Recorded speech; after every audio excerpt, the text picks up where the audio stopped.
वसुदेवम सुतम देवम कंस चाणूरमर्दनम देवकी परमानंदम कृष्णम वंदे जगत गुरु। जय Shri Krishna. Welcome friends, आप सबका स्वागत है एस्ट्रोलॉजी गाइड 1 चैनल में। आज की ये वीडियो बहुत इंपॉर्टेंट टॉपिक के ऊपर है। जन्म कुंडली के अनुसार अपना लकी स्टोन कैसे चूज करें। बहुत बड़ा और बड़ा ही गहरा और बड़ा ही गंभीर विषय है। जन्म कुंडली देखकर अपने हॉरोस्कोप को एनालिसिस कर कर लकी स्टोन चूज करना एक बहुत ही डेप्थ साइंस है और एक बहुत बड़ी आर्ट है, और लाइफ का एक बड़ा लंबा एक्सपीरियंस चाहिए इस कला को हासिल करने के लिए। कौन सा जेमस्टोन पहनना चाहिए हॉरोस्कोप के अकॉर्डिंगली, वैदिक ज्योतिष के अनुसार, इसका मार्केट में कोई कोर्स उपलब्ध नहीं है। लोग जनरली क्या करते हैं, जितने भी ऐप और सॉफ्टवेयर हैं उसके अंदर ये फीडिंग करी हुई है कि आदमी का जो लग्नेश होता है और जो सुखेश होता है और भागेश होता है, ये तीन, लग्नेश, सुखेश और भागेश, बस उनका ग्रह वो प्रिस्क्राइब कर देता है सॉफ्टवेयर। काफी हद तक ये ठीक है, लेकिन इसके अंदर एक बारीकी है जो मैं आज की वीडियो में कवर करूंगा। दूसरा, जनरली लोग स्टोन प्रिस्क्राइब करते हैं ट्रेंड के अकॉर्डिंगली। कोई आदमी एजुकेशनल फील्ड के अंदर है, बोलने वाले काम के अंदर है, तो उसको पुखराज प्रिस्क्राइब कर देंगे, गुरु का नग। कोई आदमी बिजनेस के अंदर है, अकाउंट्स की लाइन के अंदर है, पब्लिक डीलिंग के अंदर है, वाणी से रिलेटेड काम है, अकाउंटेंसी का, मैथमेटिक्स का काम है, व्यापार में है, दुकानदार है, उसको पन्ना प्रिस्क्राइब कर देंगे। बुध व्यापार का कारक ग्रह होता है, इसलिए हरे रंग का बुध का आप नग पहन लो। कितने लोग चांदी में बुध, कितने लोग चांदी में पन्ना पहन के चले हुए हैं। पन्ना कभी चांदी में नहीं पहना जाता, हमेशा सोने के अंदर धारण किया जाता है। रत्न काम ही धातु के अकॉर्डिंगली करता है, धातु का टच मिलेगा तभी वो एक्टिव होता है। किसी आदमी का मन अशांत है, मन चंचल है, तो चांदी के अंदर मोती प्रिस्क्राइब कर देते हैं, ठीक है। और सबसे कॉमनली और ऑर्डिनरी तरीके से पहने जाने वाला जो नग है वो है राहु का नग, गोमेद। जिसको देखो गोमेद चांदी में, आपने इस फिंगर में पहने देखा होगा। कुछ हद तक लोग लहसनिया भी धारण कर लेते हैं चांदी के अंदर। ये बड़े कॉमन से स्टोन है, गोमेद, मोती, पुखराज और पन्ना, ठीक है। वो पन्ना के नाम पर बहुत सब स्टैंडर्ड क्वालिटी के पन्ना होता है जिसको चांदी के अंदर लोग पहना देते हैं। ये बिल्कुल भी सही तरीका नहीं है।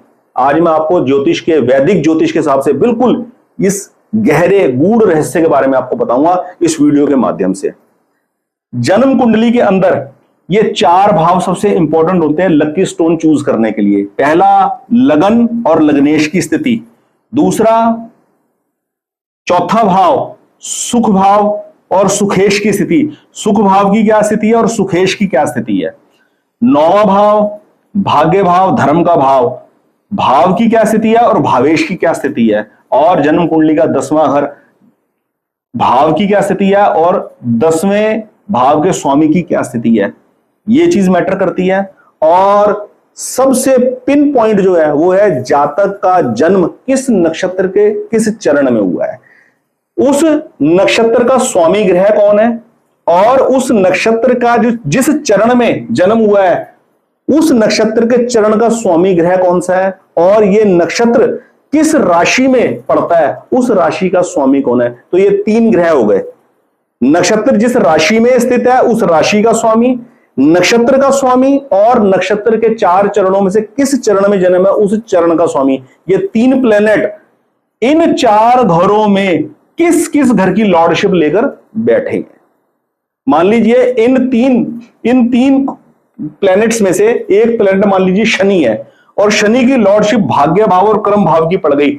10वां नंबर यहां पड़ रहा है और 11वां नंबर यहां पड़ रहा है। 12, 1, 2 यानी कि वृष लगन की जन्म कुंडली जिस जातक की हो उसके लिए शनि महाकारक, महा की प्लेनेट के रूप में काम करेगा। और शनि की इन्वॉल्वमेंट यदि राशि के स्वामी के हिसाब से है, राशि के स्वामी के अनुसार शनि आ रहा है जीवन में, नक्षत्र का स्वामी बनकर शनि आ रहा है जीवन में, या नक्षत्र के चरण के स्वामी के रूप में एंट्री है शनि की लाइफ के अंदर, शनि की प्लैनेट का काम करेगा और शनि की लॉर्डशिप देखनी पड़ेगी। शनि की लॉर्डशिप, कहीं शनि लग्नेशी तो नहीं बन गए, कहीं सुखेश तो नहीं बन गए, कहीं शनि भाग्येश और कर्मेश तो नहीं बन गए।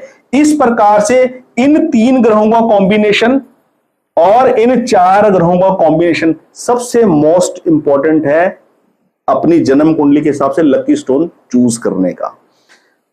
भारतीय वैदिक ज्योतिष का यदि कोई लाभ है तो इतना ही लाभ है, बाकी खैर इस टॉपिक को मैं अभी बाद में छेड़ूंगा। बड़ा ही संगीन और बड़ा ही डीप विषय है, बड़ा ही संगीन और बड़ा डीप विषय है। अभी इस टॉपिक को बाद में कवर करता हूं, पहले इसी को कंटिन्यू करता हूं। अब देखिए, ये 3 ग्रह हमारे को यहां से मिल गए कि जन्म राशि का स्वामी कौन है, जन्म नक्षत्र का स्वामी कौन है और जन्म नक्षत्र के चरण का स्वामी कौन है। 3 प्लैनेट ये मिल गए और 3 प्लैनेट ये होंगे, लग्नेश, सुखेश, भाग्येश और कर्मेश। अब देखना क्या है, इन 4 भावों में इन 3 ग्रहों की लॉर्डशिप किसी घर की पड़ी है कि नहीं पड़ी है? जरूर पड़ेगी, कुछ ना कुछ जरूर पड़ेगी।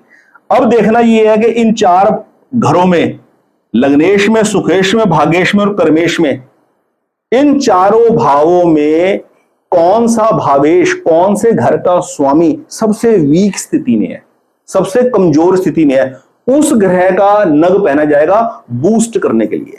नग कभी भी ग्रह के दुष्प्रभाव को कम करने के लिए नहीं पहना जाता, हमेशा ग्रह के वीकर ग्रह के प्रभाव को बढ़ाने के लिए पहना जाता है। जिस ग्रह की हमें जरूरत है उस ग्रह के प्रभाव को तेज करने के लिए उसका नग धारण किया जाता है। और ये की पॉइंट है जेमस्टोन चूज करने का कि लग्नेश और सुखेश का जो जेमस्टोन होता है वो सबसे ज्यादा लकी होता है, सबसे ज्यादा आवश्यक होता है। तो सबसे पहले ये देखना है इन 4 घरों में क्या लग्नेश और सुखेश स्ट्रांग है। लग्नेश और सुखेश यदि स्ट्रांग है तो इसका और इसका नग पहनने की कोई जरूरत नहीं है, इन दोनों का नग धारण करने की जरूरत है।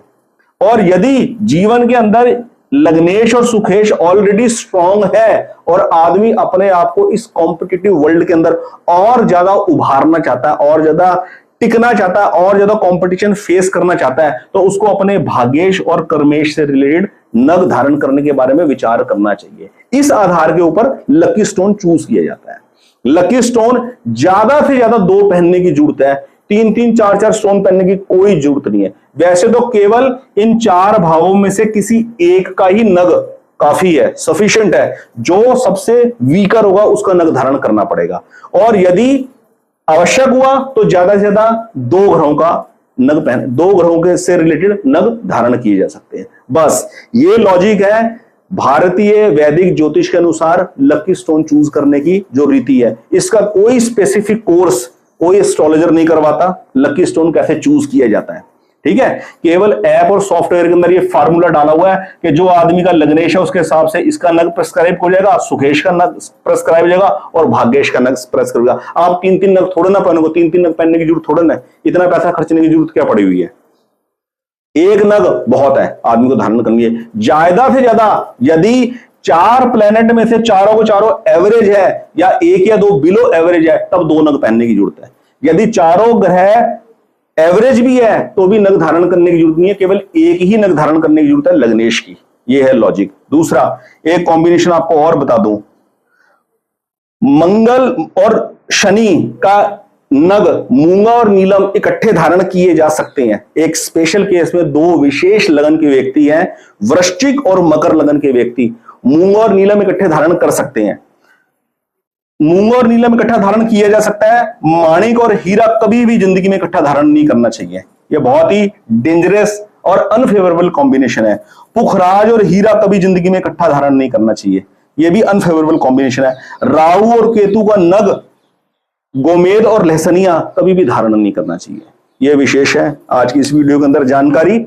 और मैं जन्म कुंडली देखकर विशेष रत्न प्रिस्क्राइब करने का एक परमात्मा की कृपा से अपने पास एक कला मानता हूं।